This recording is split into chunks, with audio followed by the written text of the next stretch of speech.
তোমার বিয়ে হয়েছে 6 বছর হলো, তবু ডালটাও ঠিক মতো ফোটাতে পারো না। কাল রাতে ডাল নেধেছিলে নাকি হলুদ জল? হ্যাঁ, মা, কাল ডালে একটু বেশি জল পড়ে গেছিল, পরের বার ঠিক করে দেব। আপনি একটু বলে দিলে আমি শিখে নিতাম। আমি তো চেষ্টা করছি মা, একটু ভুল হয়ে যায় মাঝে মাঝে। 6 বছর ধরে চেষ্টা করছো? আমি যখন এই বাড়িতে বউ হয়ে এসেছিলাম, 6 দিনের মধ্যে সব শিখে নিয়েছিলাম। আর তুমি আমার ছেলেটাকে ঠিক মতো খাওয়াতেও পারো না। লজ্জা করে না তোমার? আমি তোমার শাশুড়ি, আমাকে শ্রদ্ধা করতে শেখো আগে। রান্না তো পরের কথা। মা, আমি আপনাকে শ্রদ্ধা সত্যিই করি, কিন্তু আপনি যখন এভাবে চিৎকার করেন আমার ভয় লাগে। আমি এই বাড়ির বউ তো, পর তো নই। একটু ভালোবাসা পেলে আরো ভালো করে কাজ করতে পারবো। তুমি বাপের বাড়িতে গিয়ে ভালোবাসা নিও, আমার বাড়িতে কাজ করতে হবে। নইলে দরজা খোলা আছে, চলে যাও। এখন কবিতাকে ডাকো, ওর সাথেও আমার কথা আছে। ওই মেয়েটাও কম না। তোমরা 3জন মিলে আমার জীবনটাকে নষ্ট করছো। মা, কবিতা তো সকাল থেকে পুরো বাড়ির কাপড় কাচ্ছিল একা একা। আপনি কি একবারও ভেবে দেখেছেন মা, ও কতটা পরিশ্রম করে? তো আমি কি করব? কাজ তো করতেই হবে। তোমাদের এত আহ্লাদ কেন বুঝি না বাপু। যাও, কবিতাকে ডেকে পাঠাও। আর শোনো, কালকের মতো রান্নায় যদি আবার গোলমাল হয়, তাহলে তোমাকেও ভাত খেতে দেব না, বুঝলে? নেহা, তুই কি কখনো ভেবেছিস যে আমাদের জীবনটা এমন হবে? আমি বিয়ের আগে তো ভাবতাম শ্বশুর বাড়ি মানে নতুন পরিবার, ভালোবাসা পাবো। কিন্তু এখানে তো আমি চাকরানির চেয়েও খারাপ। সারা দিন আমাকে শুধু গালি দেয়। দিদি, আমি তো মাত্র 1 বছর হলো এসেছি এই বাড়িতে, কিন্তু মনে হচ্ছে যেন 1 যুগ কেটে গেছে। সকালে উঠে কাজ, দুপুরে কাজ, রাতে কাজ, আর মাঝখানে মায়ের চিৎকার। গতকাল আমাকে বলেছেন আমি নাকি বেশি বেশি খাই। বেশি খাই মানে? তুই তো নতুন, আমি 3 বছর ধরে এই অবস্থায় আছি। আমার স্বামীকে বললাম, সে বলল মায়ের কথা শোনো। এখন তুই বল, এটা কি কোনো জীবন? দিদি, আমি একটা কথা বলি, আমার লোকটাও কিছু বলে না। এভাবে কতদিন সহ্য করব বলো তো? আমরা 3জনই একা একা ভুগছি। পূজাদি কোথায়? পূজাদি রান্নাঘর গোছাচ্ছে এখনো। দিদি সবচেয়ে বেশি সহ্য করে এই বাড়িতে, তবু দিদি কখনো ভেঙে পড়েনি। দিদি, আমি একটা কথা বলবো? গতকাল রাতে আমি খুব কেঁদেছিলাম। আমার মনে হচ্ছিল বাড়ি ছেড়ে চলে যাই। নেহা, এভাবে বলিস না। আমরা আছি, তুই একা নোস। তোমরা দুজন জেগে আছো, ভালো হয়েছে। আমি একটা কথা বলবো। আজকে মা আমাকে বলেছেন আমি 6 বছরে একটা সন্তান দিতে পারলাম না। পাড়ার লোকের সামনে এই কথাটা বলে মা আমার মন ভেঙে দিয়েছে আজকে। দিদি, তুমি কেঁদো না দয়া করে, আমরা আছি তোমার পাশে। আমি তো তোমাকে দেখে অবাক হই দিদি, তুমি কিভাবে এতদিন এভাবে টিকে আছো এই বাড়িতে। দিদি, পাড়ার লোকের মধ্যে কারা ছিল? মানে ওই পাশের বাড়ির কমলা পাখি? ওরা তো এমনিতেই আমাদেরকে নিয়ে কথা বলে। একদিন মা বুঝবেন, কিন্তু আমি আর পারছি না। আমি একটা সিদ্ধান্ত নিয়েছি। কি সিদ্ধান্ত দিদি? তুমি কি চলে যাবে একা একা? কোথায় যাবে? আমিও মাঝে মাঝে ভাবি, কিন্তু বাপের বাড়িতে গেলে লোকে কি বলবে? আমি ভেবেছি কবিতা, অনেক ভেবেছি। আমরা 3জন একসাথে যাব।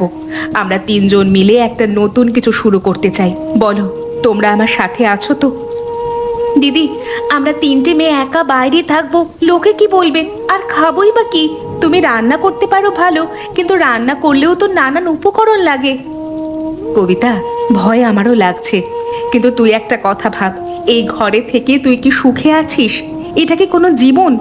আমরা এমন একটা জায়গায় যাব যেখানে কেউ আমাদের অপমান করবে না। দিদি, আমি তোমার সাথে আছি। আমি আর এই ঘরে থাকতে পারবো না। দিদি, আমার যে খুব ভয় লাগছে।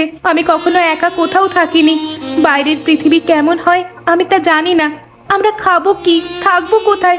যদি কেউ সাহায্য না করে তাহলে কোথায় যাব দিদি? নেহা, তোর ভয় পাওয়াটা স্বাভাবিক। আমারও ভয় লাগছে, কিন্তু একটা কথা ভাব। এই ঘরে প্রতিদিন অপমান সহ্য করে চোখের জল লুকিয়ে রাখা, এটা কি কোনো জীবন? কিন্তু দিদির লোকে কি বলবে? বলবে 3টে বউ শ্বশুরবাড়ি ছেড়ে পালিয়েছে। আমার বাবা মা কি ভাববেন? তারা তো আমাকে বলেছিলেন শ্বশুর বাড়িতে মানিয়ে নাও। তাই তো বলছি, বাবার বাড়িতে যাব না। আমরা তিনজন নিজেরাই থাকবো, নিজেদের পায়ে দাঁড়াবো। গ্রামের বাইরে 3টে বড় গাছ আছে, মনে আছে? সেখানে আপাতত আশ্রয় নেব, তারপর কাজ খুঁজবো। তুই কি আমাকে বিশ্বাস করিস? করি দিদি, কিন্তু একটা কথা বলি, যদি রাতে কোনো অচেনা লোক আসে, আমরা 3টে মেয়ে, কে দেখবে আমাদের? নেহা, এতদিন কে দেখেছে আমাদের? এই ঘরে থেকেও তো কেউ দেখেনি। আমাদের স্বামীরা, যাদেরকে আমরা সব থেকে বেশি ভরসা করেছিলাম, তারা পর্যন্ত আমাদের দেখেনি। মা তো দেখবেনই না। তাহলে এই ঘরে থেকে লাভটা কি ছিল? ঠিক আছে দিদি, চলো।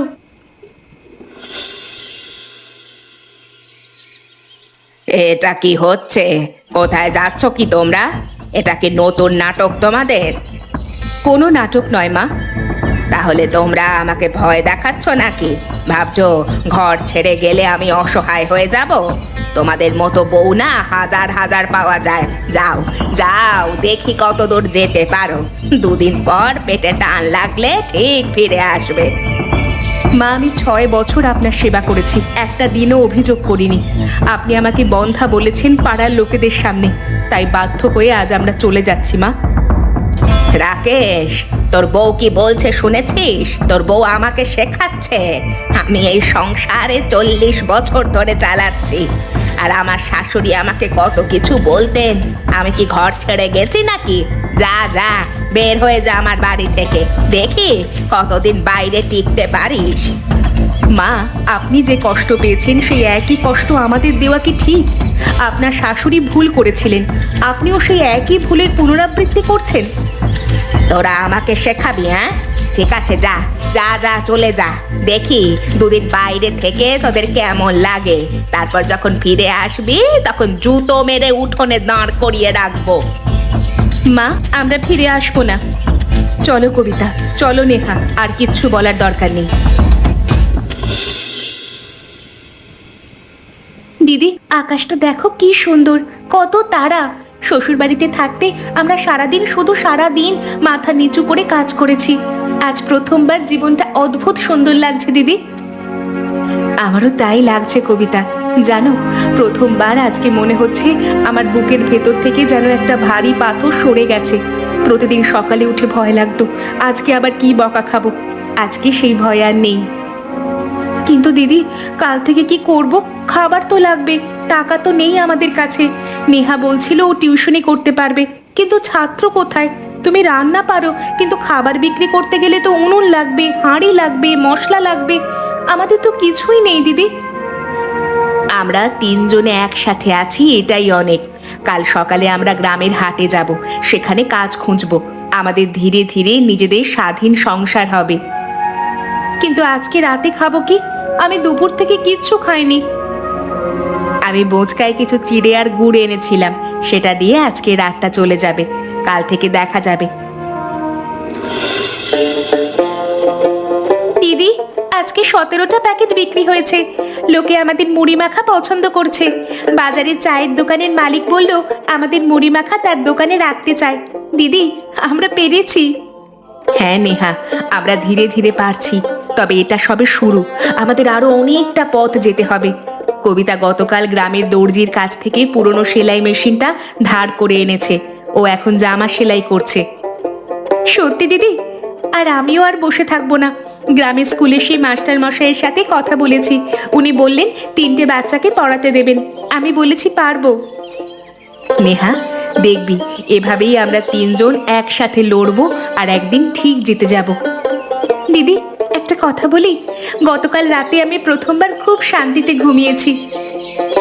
আমিও রে, এখন জীবনে খুব শান্তি পাচ্ছি। দিদি, আজকে একটা কথা বলি।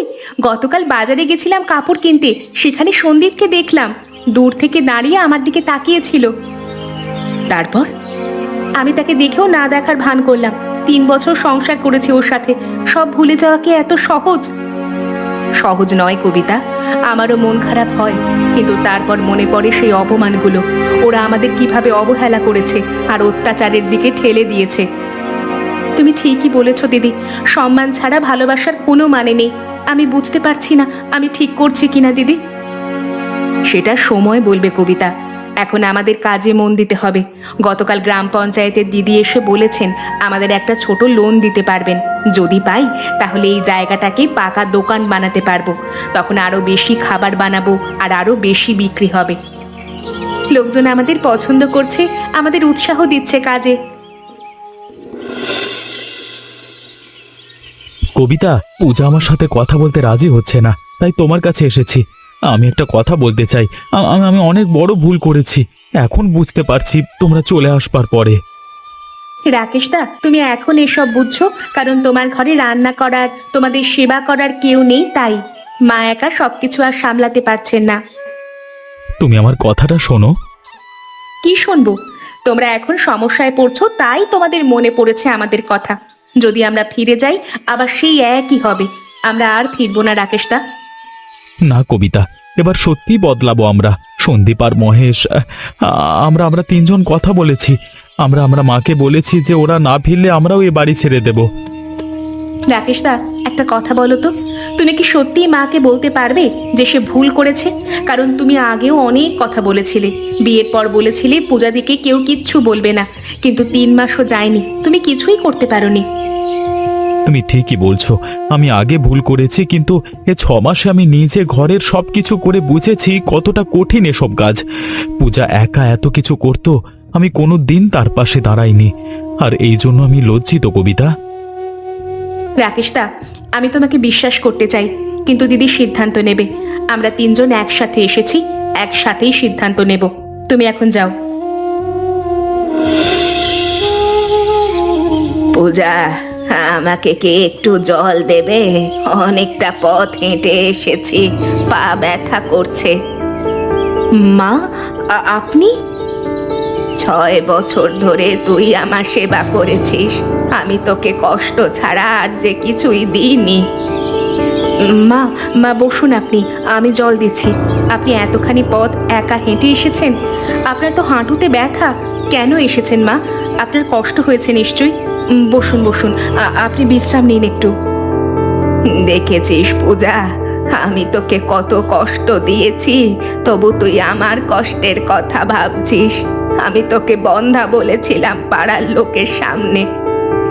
সেসব কথা এখন আর আলোচনা করে কি হবে মা?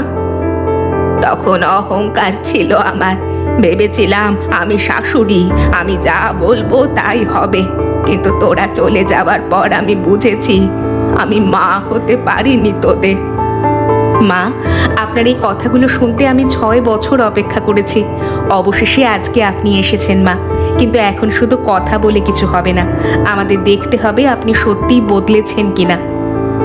পূজা, তোরা চলে যাওয়ার পরে আমি ধীরে ধীরে বুঝতে পেরেছি ওই সংসারে তোরা কত কিছু করেছিস।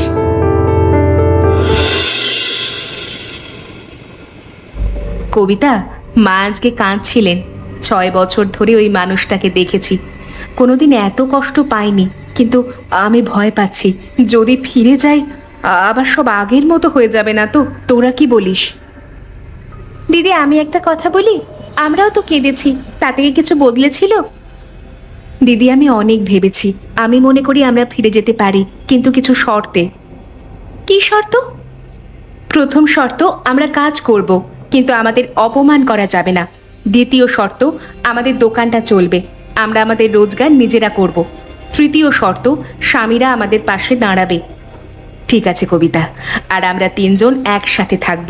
মা যদি একজন কেউ আলাদা করতে চান, আমরা 3 জনই আবার চলে আসব, আমাদের আর কেউ আলাদা করতে পারবে না। পূজা, পূজা, তুমি ফিরে এসেছো। আমি জানি তুমি শর্ত দিয়েছো, আমি তোমাদের প্রতি এই প্রতিটা শর্ত আমি মানব।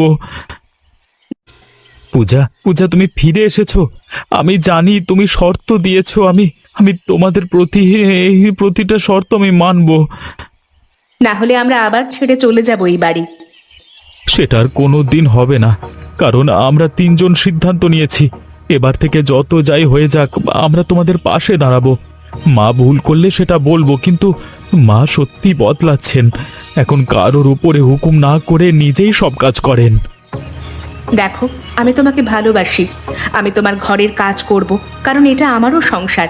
কিন্তু তোমাদের মনে রাখতে হবে যে আমি তোমাদের চাকরানি নই, আমার কথারও মূল্য আছে, আর আমাদের দোকানটা চলবে, তোমরা সাহায্য করবে। আমাকে আরেকটা সুযোগ দাও পূজা। ওই দোকানটা এখন থেকে শুধু তোমাদের দোকান নয়, আমাদের পারিবারিক দোকান। আমরা সবাই মিলে হাতে হাত লাগিয়ে ওই দোকানটাকে বড় করব। তুমি আরেকটা কথা বলো, সেদিন মা যখন আমাকে বন্ধা বলেছিলেন, তুমি কোথায় ছিলে? তুমি তো সব শুনেছিলে, তবু কিচ্ছু বলনি। সেই অপরাধটাই আমাকে প্রতিদিন কষ্ট দেয়।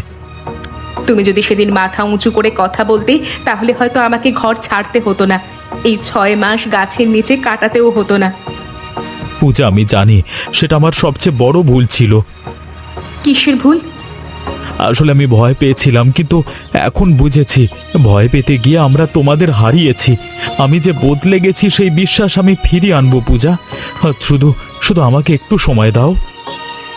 ঠিক আছে, সময় দিচ্ছি, তুমি নিজেকে প্রমাণ করো। পূজা, পূজা, আজকে তোর হাতের পায়েসটা অসাধারণ হয়েছে। সত্যি বলছি, আমি 40 বছর ধরে পায়েস বানাই, কিন্তু তোর মতো এত সুন্দর হয় না কোনো দিন। তোমার বাকি বৌমারাও অনেক ভালো ভালো কাজ করছে। সেজন্যই আমি আমার বৌমাদের নিয়ে সত্যি গর্বিত। এমন বউ না যেন ওপরওয়ালা সবার ঘরেতে ঘরেতে দেয়, শুধু আমার মতো শাশুড়ি যেন আর কারোর ঘরে না দেয়। মা, আমি সারা জীবন এটাই চেয়েছিলাম যে আপনার কাছে আমরা একটু ভালোবাসা পাবো। আপনাকে অপমান করার ইচ্ছা আমাদের কোনো দিন ছিল না। আমি জানি পূজা, তুই ক্ষমা করেছিস, কারণ তোদের মন অনেক বড়। আমি তোদের 3 জনকে এত কষ্ট দিয়েছি, তবু তোরা আমাকে ফিরিয়ে নিয়েছিস। আমি একটা কথা বলবো? হ্যাঁ, বলুন। আমার শাশুড়ি আমাকে যে কষ্ট দিয়েছিলেন, আমি সেটা তোদের ওপর করে ভেবেছিলাম এটাই নিয়ম, বউ মানেই অপমান সহ্য করবে। কিন্তু তোরা আমাকে শিখিয়েছিস বউ মানে তাকে সম্মান জানিয়ে বাড়িতে রাখতে হয়। মা, আমি বুঝতে পেরেছি আমাদের সংসারটা এখন আর আগের মতো নেই, বদলে গেছে। এই বদলানোটার দরকার ছিল। এখন থেকে আমরা সবাই মিলে এই বাড়ি এবং আমাদের দোকান একসাথে সামলাবো। আর একটা কথা বলি, ওই 3টা গাছের নিচে আমি গতকাল গেছিলাম। ওখানে তোদের দোকানটা এখন কত বড় হয়েছে, কিন্তু আমি ওই জায়গাটা দেখে শুধু ভেবেছি কত কষ্টই না পেয়েছিস তোরা, আর সেই অপরাধ বোধ আমি সারা জীবন বয়ে বেড়াবো। মা, যা হবার তা হয়ে গেছে, সেটা তো আর বদলানো যাবে না। কিন্তু আমরা অতীতে যে ভুলগুলো করেছি সেই ভুলগুলো আর ভবিষ্যতে করব না, এবং আমরা সবাই একসাথে মিলেমিশে হাসতে খেলতে থাকবো। আমি একটা প্রতিজ্ঞা করছি, বাকি জীবনটা আমি তোদের 3 জনের মা হয়ে কাটাবো। আর তোমরা দেখলে তো শাশুড়ি বৌমার আদর্শ সম্পর্ক কিরকম হওয়া দরকার। শাশুড়ি বৌমার মধ্যে যদি এমন সম্পর্ক না থাকে, তাহলে সংসার